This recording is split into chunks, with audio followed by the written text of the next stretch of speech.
Okay, now we are online. Cool. All right, so just a quick announcement thing.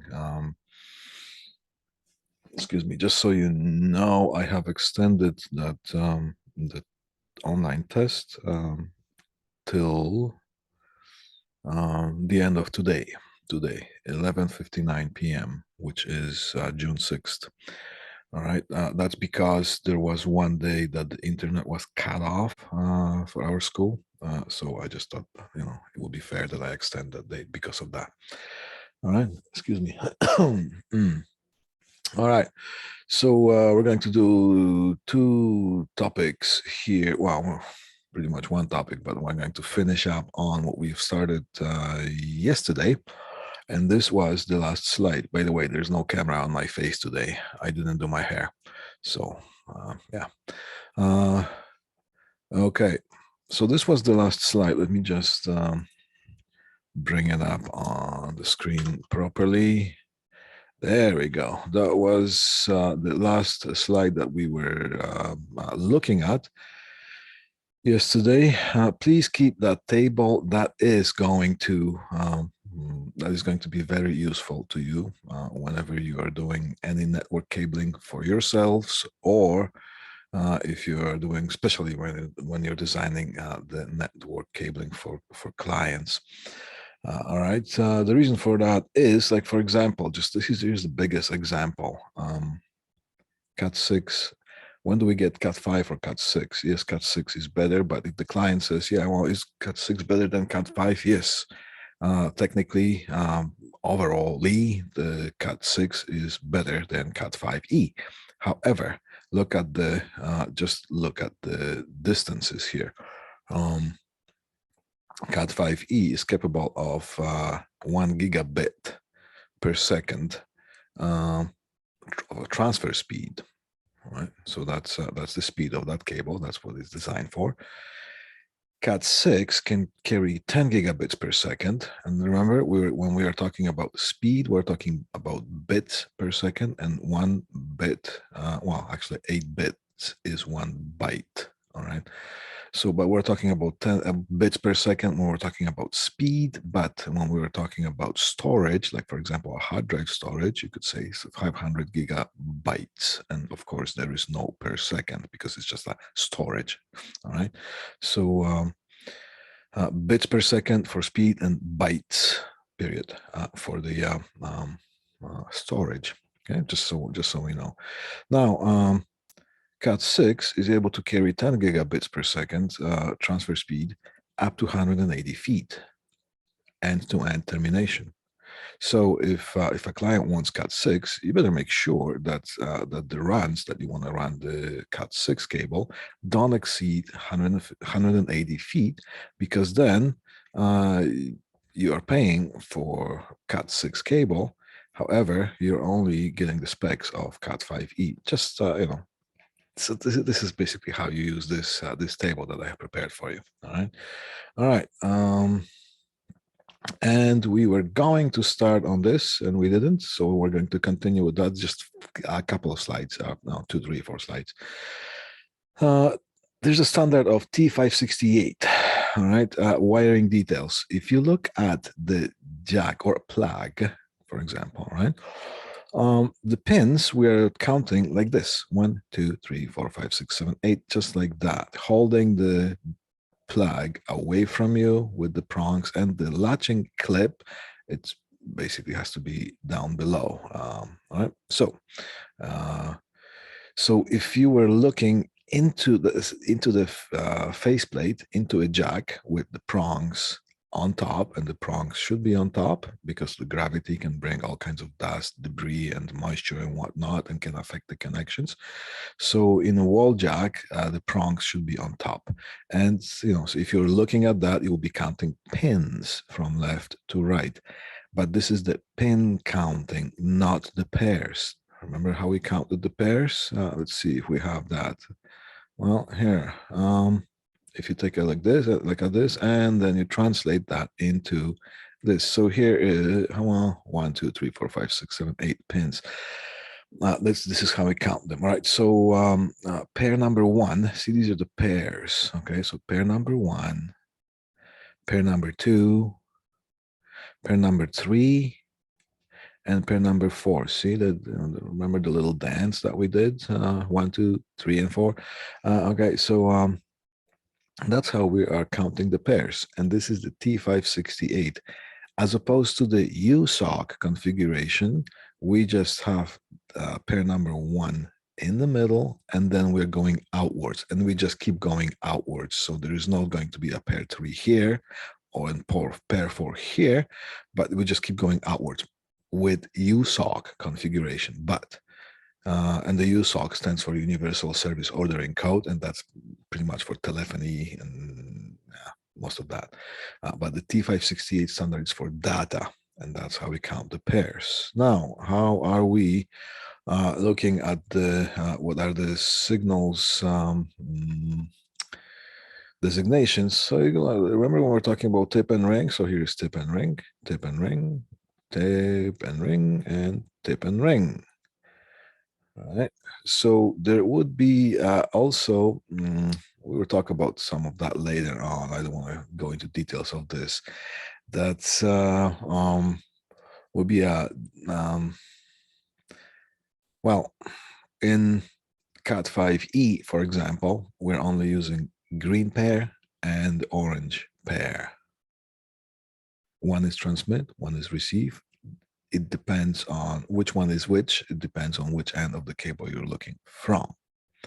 All right, but this is basically the wiring of that. We talked about that during the labs, but now you have that thing on the picture. All right, now there we go.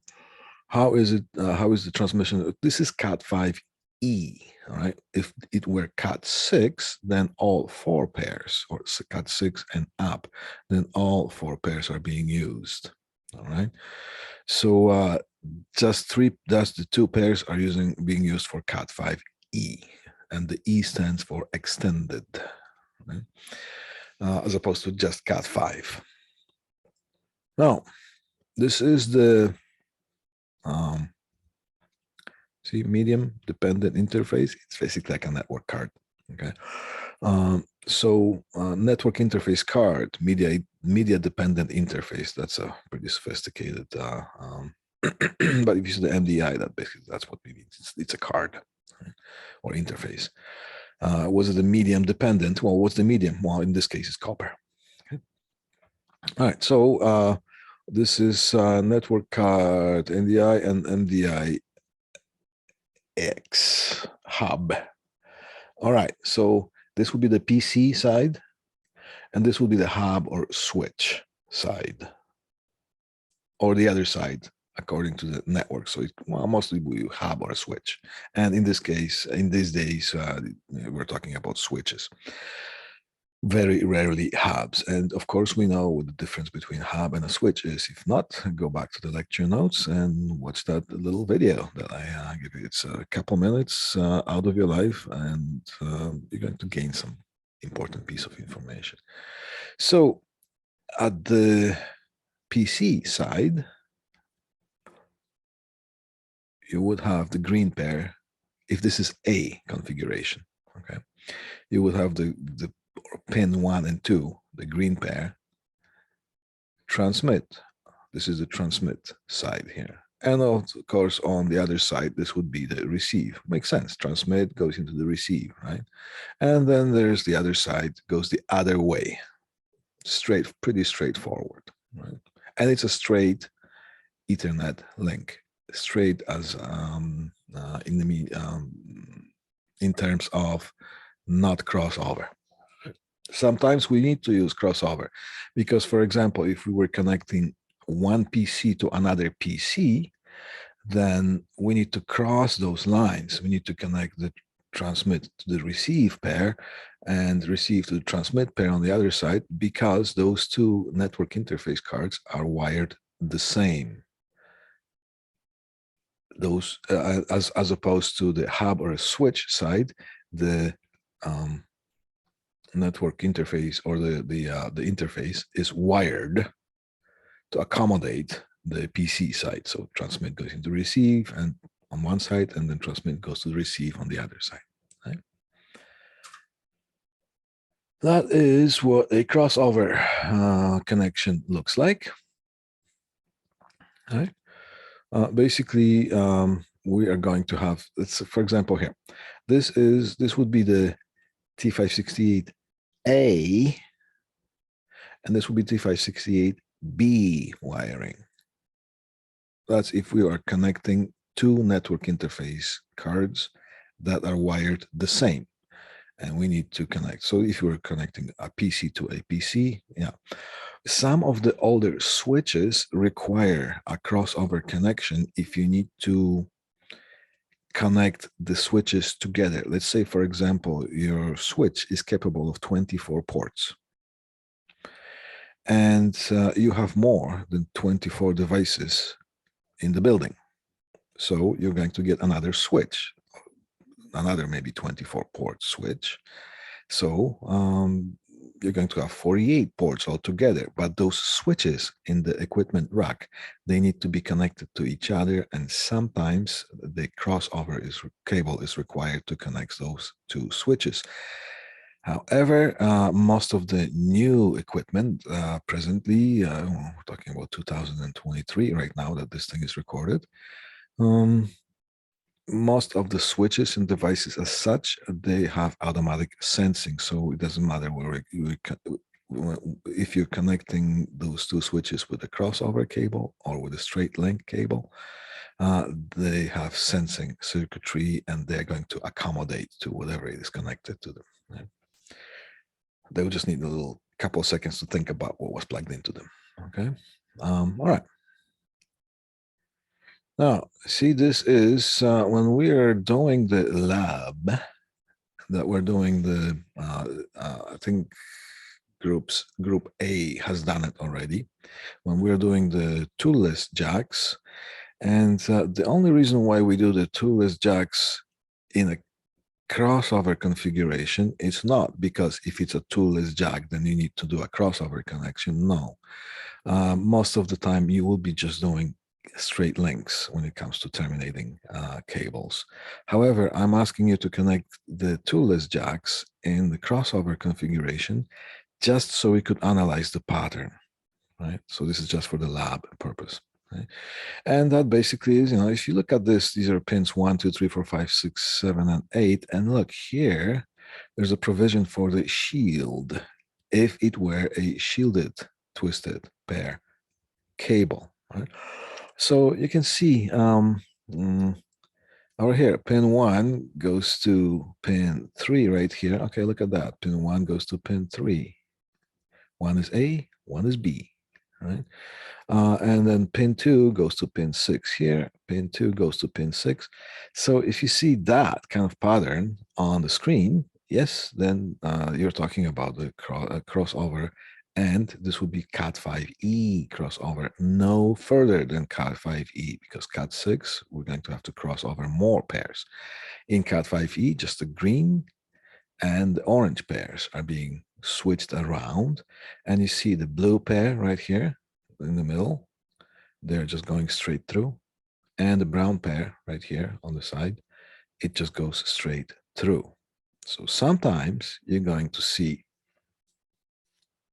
when you Google crossover cable, you're going to see two different images, and they're going to look a little bit different because in some of the images you're going to see just the greens and the oranges crossed over, and it's going to be called a crossover cable as an image. Right? And sometimes you're going to see the greens and oranges crossed over, as well as the blues and browns are going to be crossed over, and that's also going to be called a crossover link. So then you're going to go, is that a mistake, or what's going on here? No, it's not a mistake, because CAT6 and up, all 4 pairs are being used to get more data through the cable. And if you need to make a crossover, you need to cross over the orange and greens, and you need to cross over the blues and browns as well. Right? So here is an example of the other image, and it's also going to be called, well, it is called crossover cable. So the oranges, if you look at that when you download this presentation here from our class portal, just look at that. You're going to see greens and oranges crossed over, and you're going to see the blues and browns crossed over as well. All right, so that's it for that thing. I'm going to start something, another presentation here. Just give me a second. Give me 2 seconds. Second 1, second 2, second 3. See, I lied. I took 3 seconds. All right, so we're going to look at some of the IDC termination types. You need to know this information. So, well, you need to know this information. Wow, here's a statement and a half. Okay, this is something that we need to know when we are aspiring to be, well, data installers. All right, there's a chat line here. I missed why we would cross wires. Okay, let me just go back just a little bit. It is important. All right, so here is the network interface card or network card, which is like a Ethernet port at the PC side. Okay. Now, when you are when the cable is connected from that PC into the jack in the wall, between this jack in the wall and the other side of the jack of the cable, it is somewhere in the patch panel in the communications room, and it is connected with a straight link, and that also with a straight link patch cable is connected to a switch, a port in a switch or a hub. Okay, that port is wired to accommodate straight link in a way that the transmit pair is terminated into receive pair on the other side, provided that there is a straight link cable. Sometimes, for example, if you needed to connect two PCs together, you would have those two ports that are wired the same. So if you plugged in those two PCs instead of a switch or a hub, you're going to be plugging in transmit pair to a transmit pair and receive pair to a receive pair. You will not have a communication going on. So that means you have to connect, you have to reroute those signals so that transmit goes to receive and the receive goes to transmit. Right? So sometimes, yeah, no, don't apologize, dude. We're all in this together. I would rather, get this, guys. I would rather stop and explain something than you just not say anything and not understand that and carry on and have problems later. Okay, please do ask. All right. So termination types. What type of terminations we're going to see most of the time when we're dealing with network installations? Okay. So I titled this one IDC termination types. I could call it termination platforms or something like that, but I just call it termination types. All right, what is a cable termination? Termination. What's a cable termination? A cable termination is the connection of the wire or fiber to a device, such as equipment, panels, or wall outlets, which allows for connecting the cable to other cables or devices. Now, it's almost philosophical statement here. All right. Got it? Got it. All right. Types of connection. Okay, so IDC stands for insulation displacement connection. Right? Type of connection is insulation displacement as opposed to soldered connection or screw terminals connection or edge connections on PCB boards. This is an IDC insulation displacement connection. The idea of that is to bring the wire on top of that V-shaped connector in some way or form. Is going to be reminding of us of some kind of a V shape.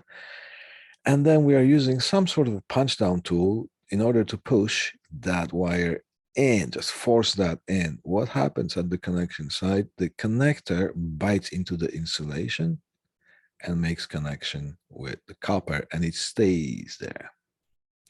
It's a quick type of connection, very efficient when it comes to time, and those are quite reliable for communication parts. All right, that's what it looks like. We have already done some of that, terminating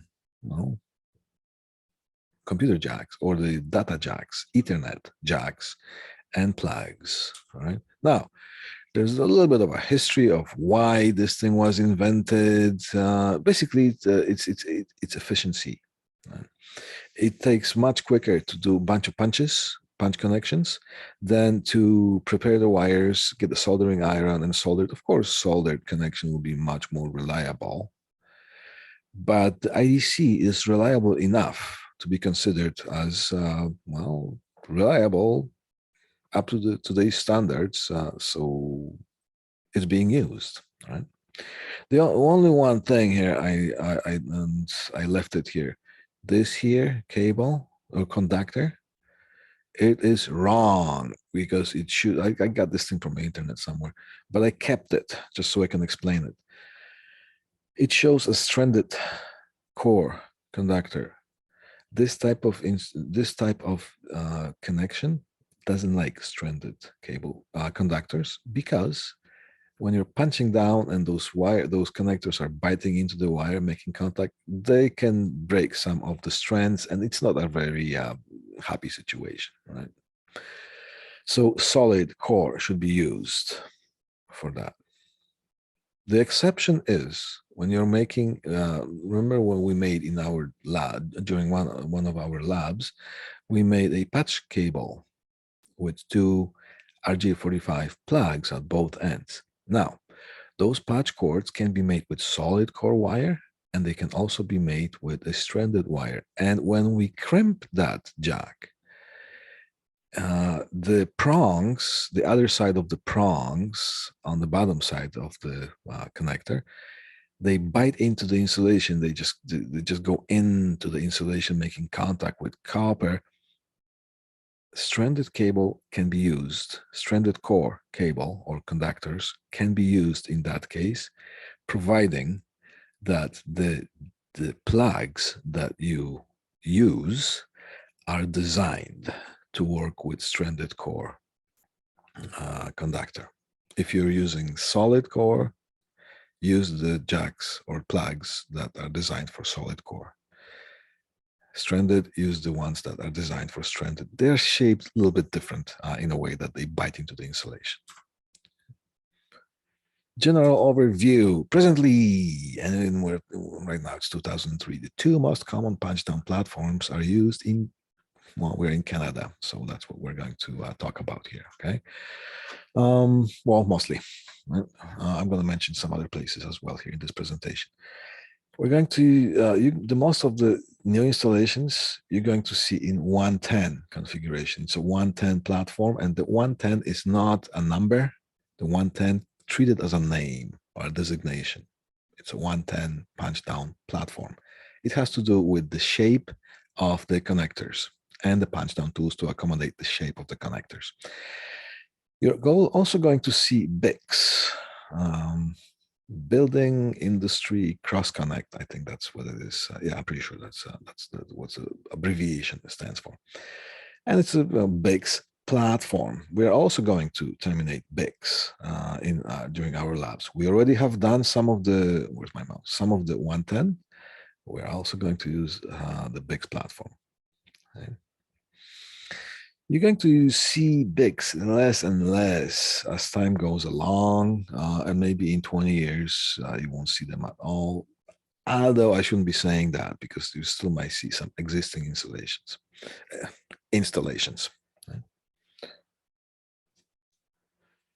All right. What did I say here? I said, if you end up working in telecommunications, you will also see something that's called 66 blocks. Another punch something. These are all IDC type of connections, but made by different brands. So they have shaped a little bit in a different way. So you will also see 66 blocks as part of the existing all the installations. And we're talking about North America here.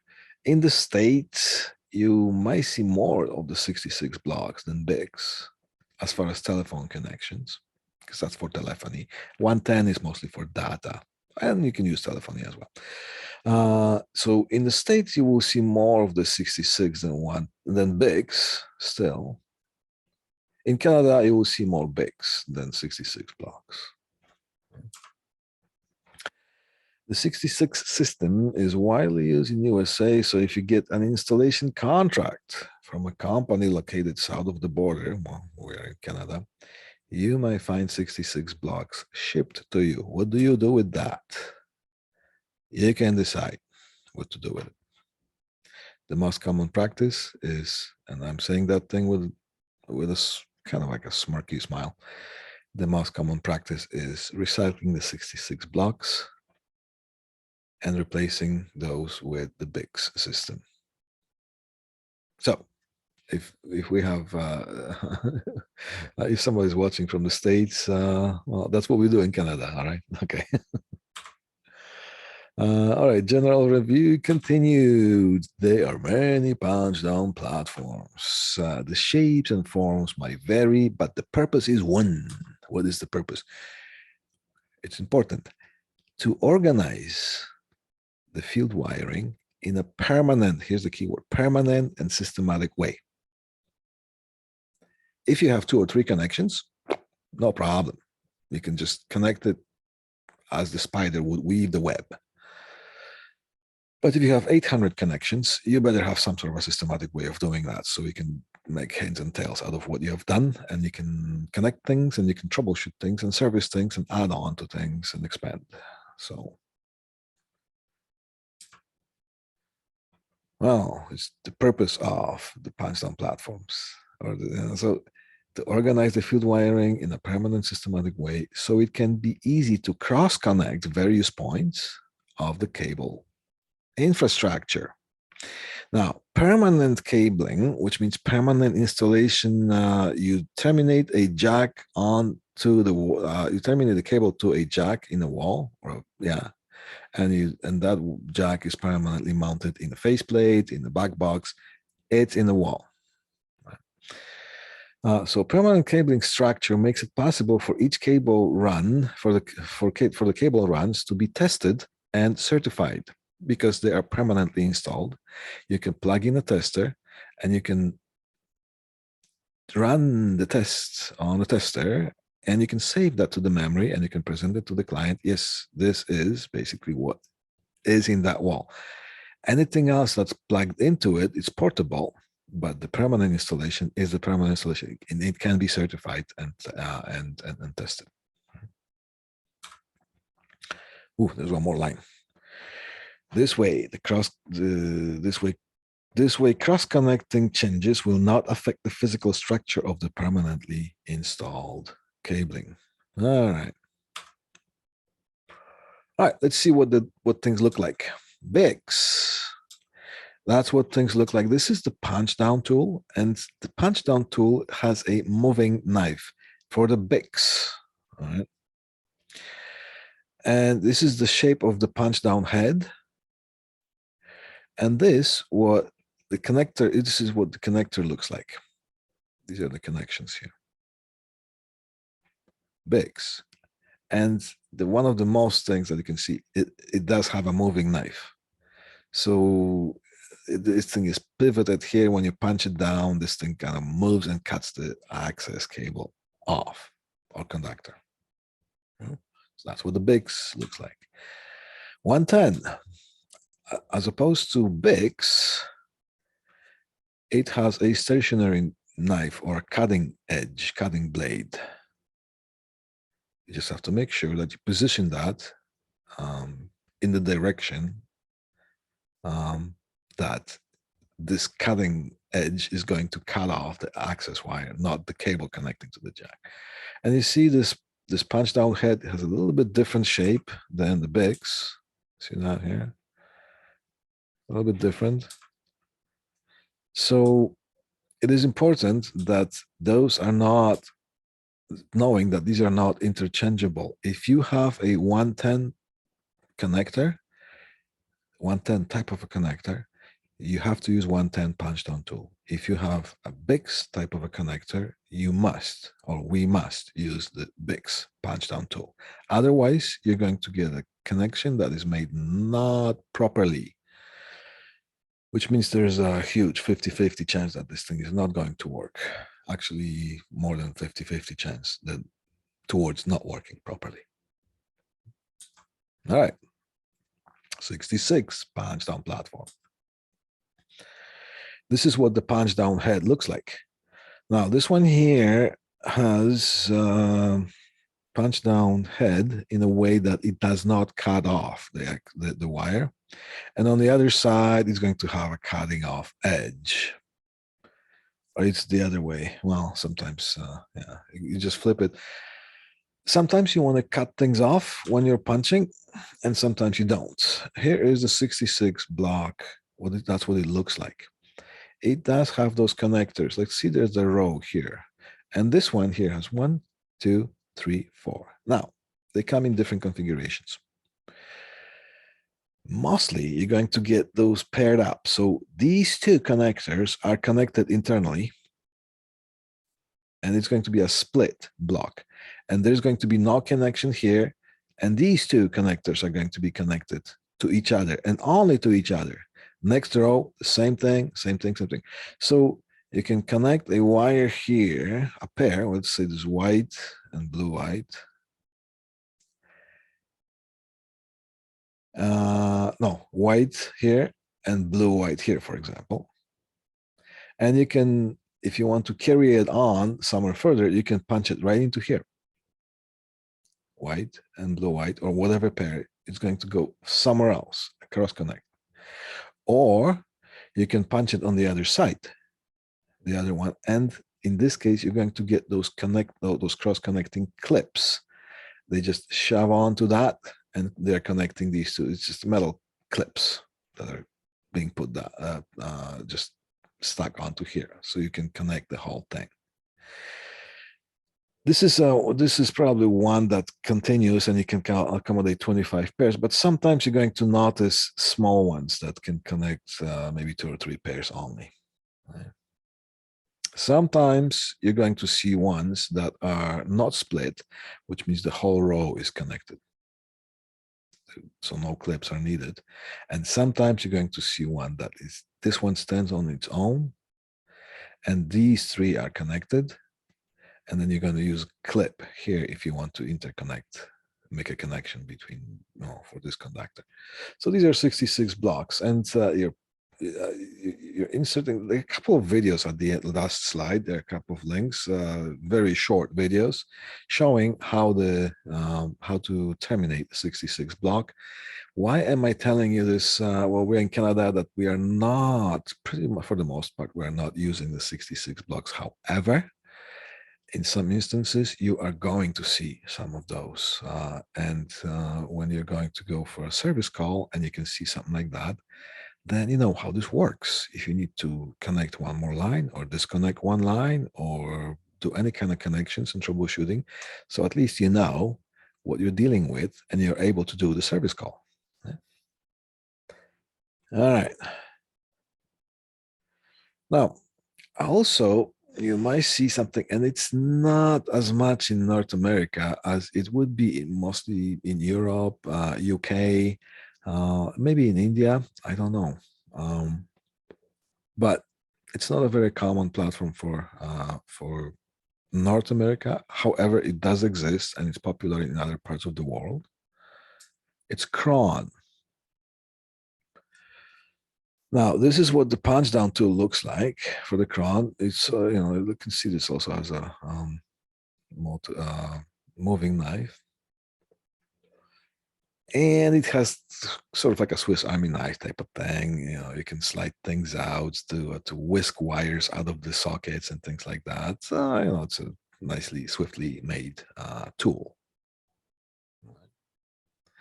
And that's what cron looks like.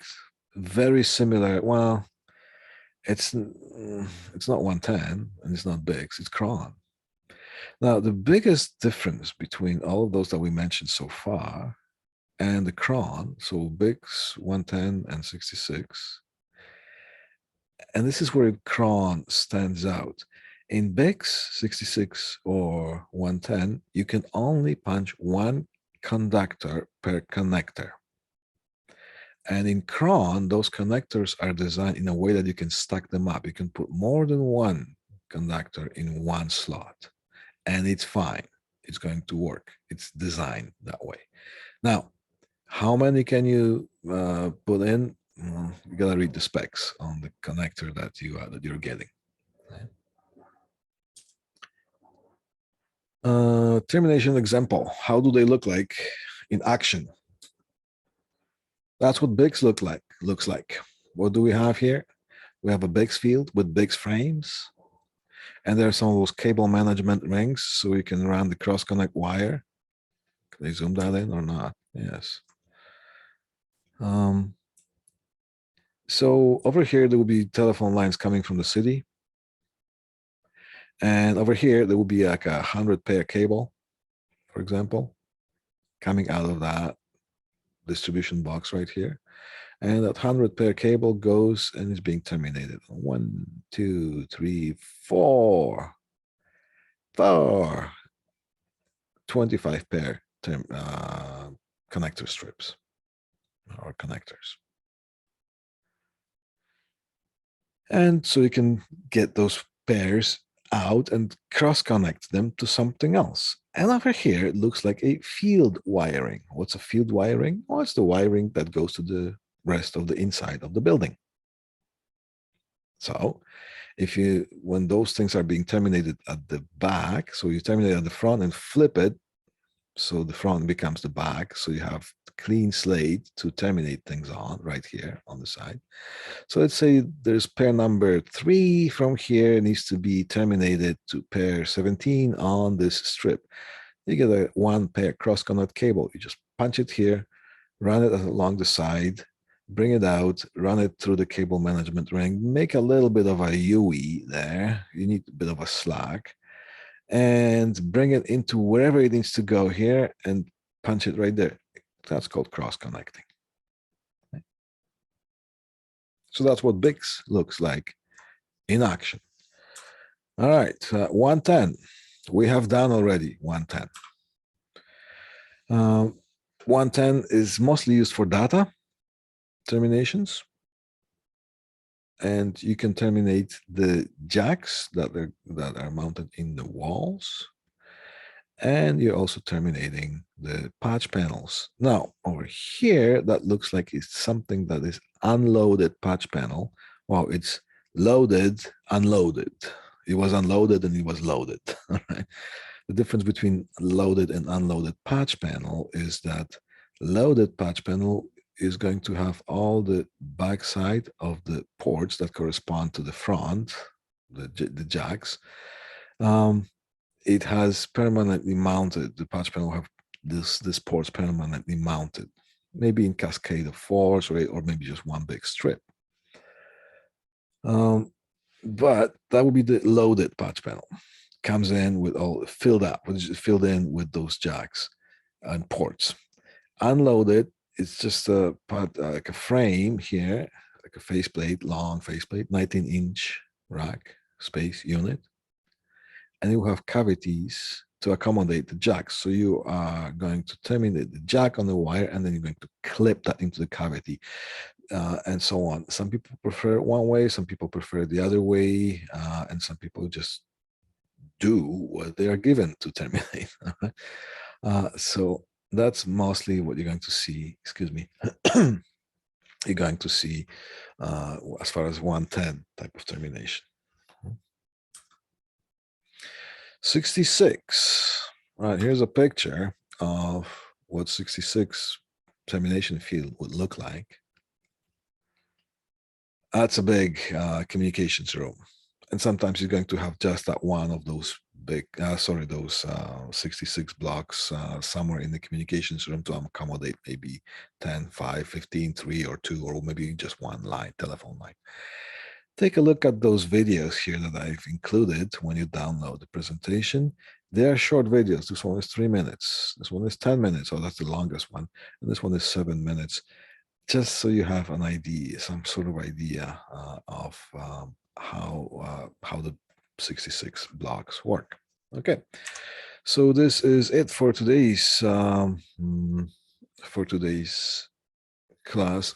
Just a little thing at the end. I'm going to mention that you guys are doing great with the labs, the documentation. You probably noticed that I'm putting a great deal on filling out the deliverables, which is extremely important.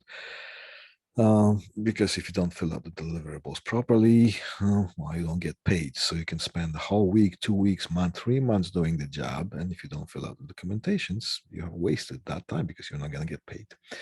Or you're going to get paid with a delay because they're going to be, the deliverables will be just rejected, sent back to you for correct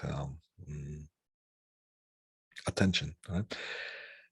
Just a little pointer. When we are listing the tools, or not the tools, this is materials used.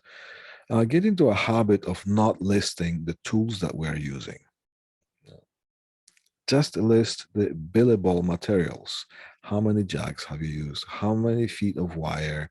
Are they in the faceplate? Are they in the miscellaneous materials? Because sometimes miscellaneous materials would be screws, zip ties, electrical tape, or whatnot. You're not going to count every screw and see how much it costs and then add that, because that's it's just not how things are done. Quite often, those little expendable little materials like screws, tape, and so on, zip ties, then they could be included as something like miscellaneous materials, and a flat rate can be charged for that. So it's quick, efficient. Nobody gets hurt. It's fair to both sides, the side that's billing and that side that's paying. And that's how things are done, because we don't want to count every little thing. It's a very common thing. And now the flat rate, it depends. It depends on the size of the project, and it has to be made fair. All right. Okay, that's it for today. And I'm going to see you when I see you, and who I'm going to see you and when. Yeah, that was a statement and a half as well. All right, thank you guys. And remember, it's Tuesday, which means it's almost Friday, because every day is almost Friday. I will see you guys. Thank you. And gals.